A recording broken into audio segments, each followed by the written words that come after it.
This is a love letter for Palestine. This is incantation. This is summoning.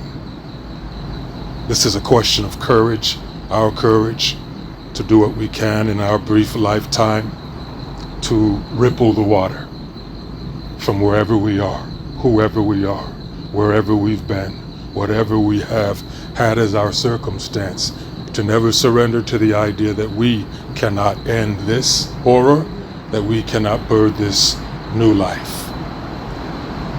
And so this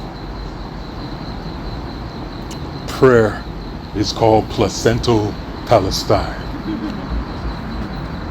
We wish in this holy moment to tell the story of a child who is every child, including the spirit child still alive in you. As time is a circle, this child who lived 222 years ago also lives today, tonight, here with us. And if we are quiet enough inside our souls, we can hear this child breathing.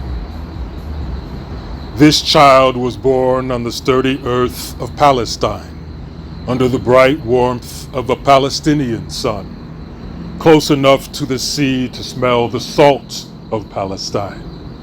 This child was born under the modest shade of an olive tree, in the breast of a hot wind inside a cradle of silence. Mother was 38. Her body was begotten by her mother's body, whose blood was pomegranate and song. The ancestral grandmothers before these 3 generations were dense with the soil and danced with sunlight. They all begat the same music all the way down the line of their lineage to this child now here with us. This child now here with you. This child now here in you. The first breath of revolution is to recognize that all peoples are beautiful before they are oppressed and remain so forever. All peoples are divine. Without this recognition, there is no true revolution. And so, this child took the breaths of childhood and inhaled a people's beauty and exhaled a people's grace. This child grew in place, set roots deep down to the belly of earth, roots of kinship and culture and belonging. This child sprouted branches of poetry and joy, and in the early mornings this child bloomed with morning dew. Meta. This child bloomed with morning dew. Soft, sweet tears. This child learned how to mourn with mourning, to flow heavy with crying, to let the mist of heartbreak evaporate with sunrise. This child learned the value of sighing, of moaning, of wailing, of purge and release. And because this child learned how to cycle emotional seasons through the body, this child retained an inner mirror for seeing beauty. Beauty within and all around. Beauty in the soul of Palestine. The second breath of revolution is to realize that all liberation struggles are the same spirit of life, resisting the same spirit of illness, the same medicine working against the same infectious disease. This is the second breath of revolution.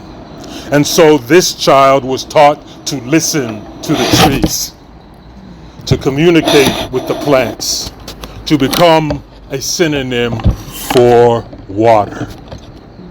The child became flow, fountain, flood, sea, storm, succulence, serenity.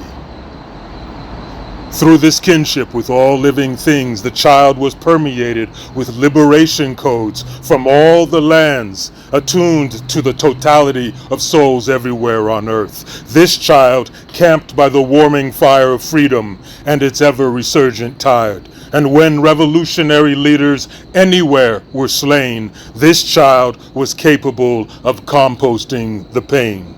As the child grew, all the decades and centuries of the Palestinian journey accumulated in the child's bones and blood and dreams and prayers. One thing an oppressor cannot bear is to relentlessly terrorize a people, and yet the people somehow, miraculously, still have their joy.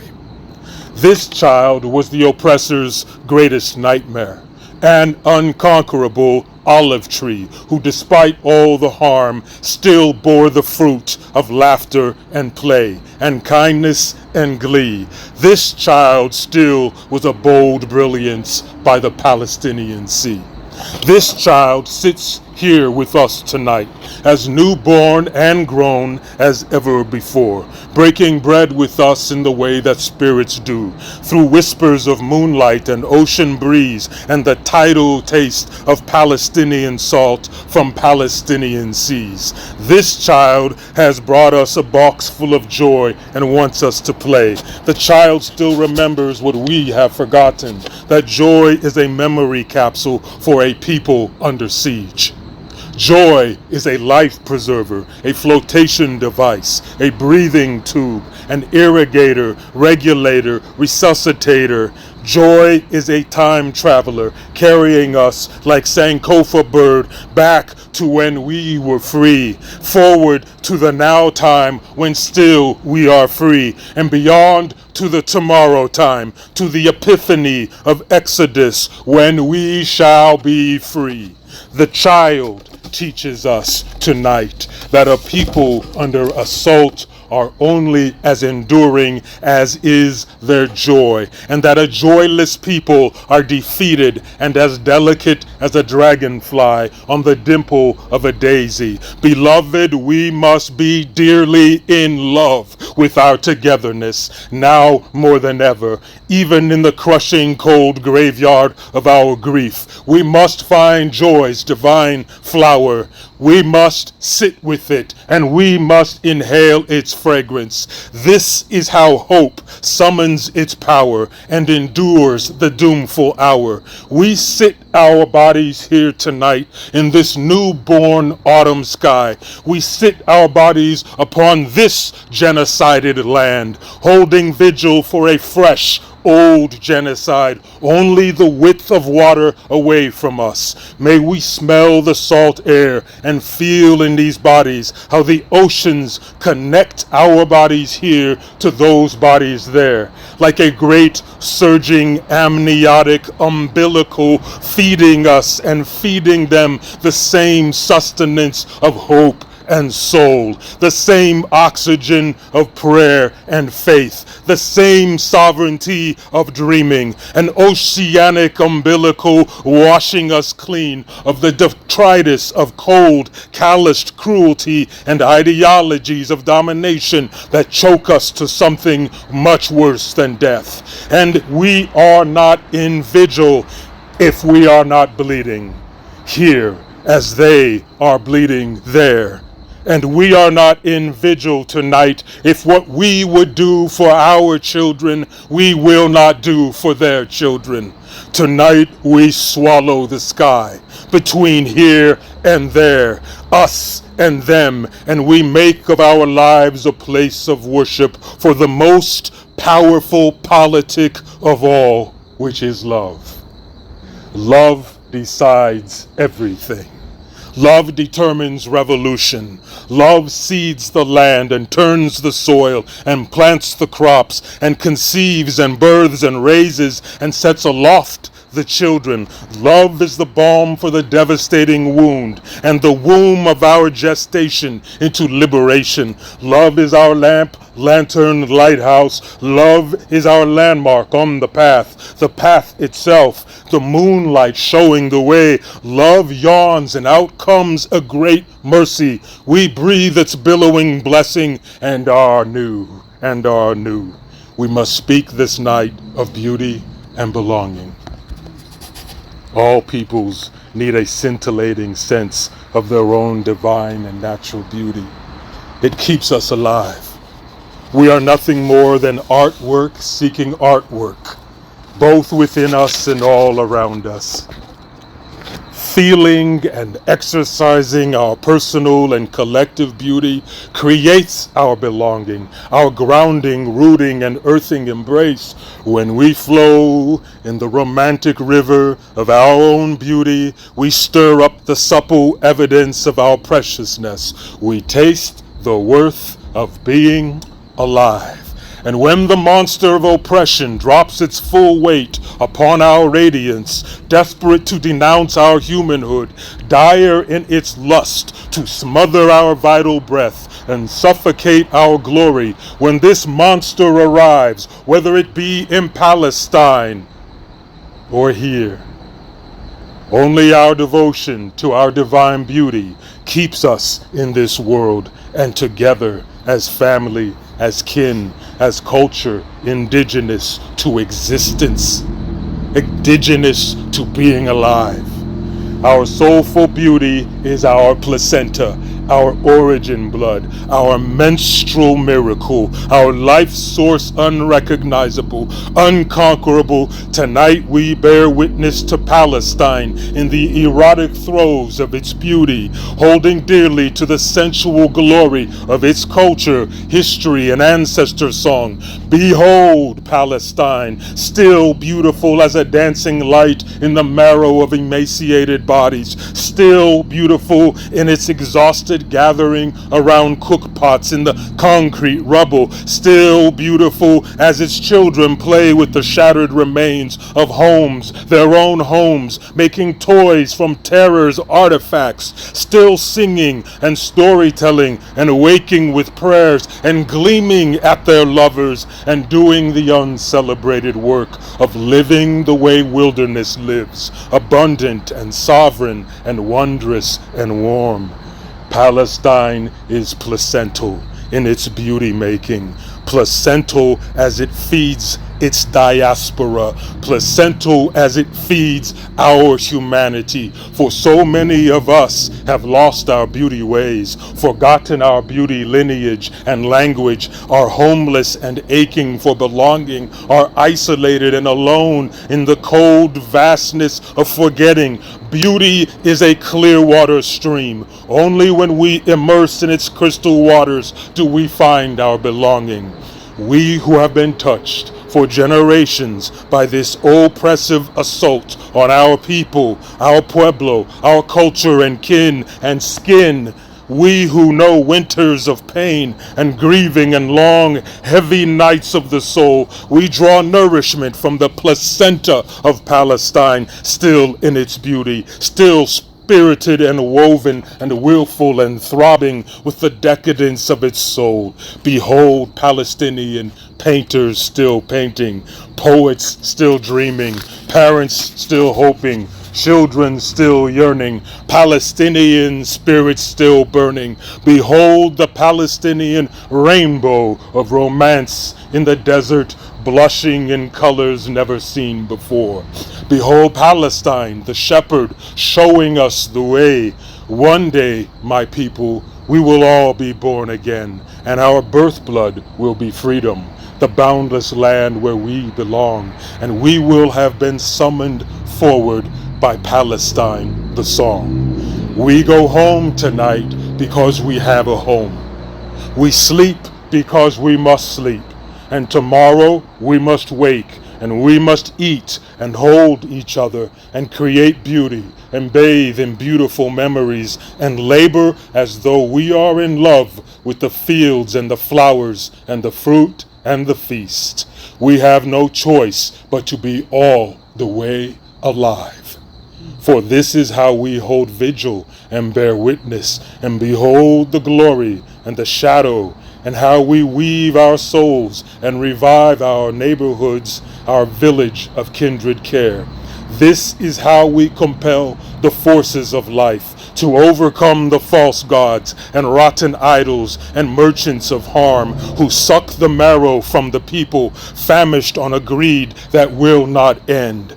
This is how we based our courage in the spices our grandmothers knew could work spells and wake the fearful, docile angels into a thunderous sermon on sacredness. We must be swollen with life, blushing with passion, dedicated to rest, familiar with pause and stillness and slowness, so that the crops may grow from our devotion. We, the people, are starving for soulfulness, and Palestine is starving to be held as human by a maternal humanity. Palestine is not the baby in suckling, we are. Palestine is our mother in milk. We have so much growing to do.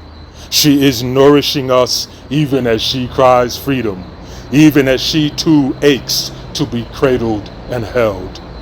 And the child of tonight's seaside story, who tasted a free Palestine 222 years ago, and every day since, this child sits with us tonight, the purest plant medicine, high mountain sage, sweat lodge of truth, ritual of honey and tea, breathwork like a drum, and the sweetest, purest hum.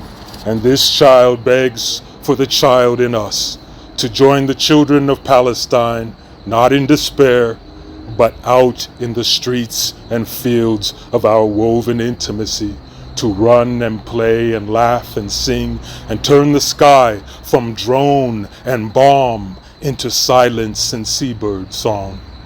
Together, we and they all become children, elderly children and middle-aged children and parental children and placental children, holding on to our joy, cherishing our delightful love for ourselves, staying beautiful until dawn and beyond. And the nectar of our story tonight is this sacred truth. The miracle of life is that love is always greater than the oppressive clouds that move through its eternal sky. What the hummingbird seeks, and the honeybee desires, and the human yearns for, is the same holy manna that keeps Palestine alive. Heaven and paradise are in the breath of our being and blossom. Palestine and us. We are the mycelium chorus, the quantum orchestra, the one music forever after. In pain and passion, we are harmonized. Tonight, we grieve as deeply as ocean upon ocean and continue in this great suffering and solace. We who are still alive tonight are the brief, flickering fire of generations. This momentary lifetime of ours, this is our God-given gasp. In this cosmic blink, we get to take another breath and heartbeat another time. And so we go and we live, activated and onward. Adelante, planting and harvesting for a free humanity, which is also a free Palestine. Have faith, dear ones. The land recognizes Asata, she who struggles for freedom.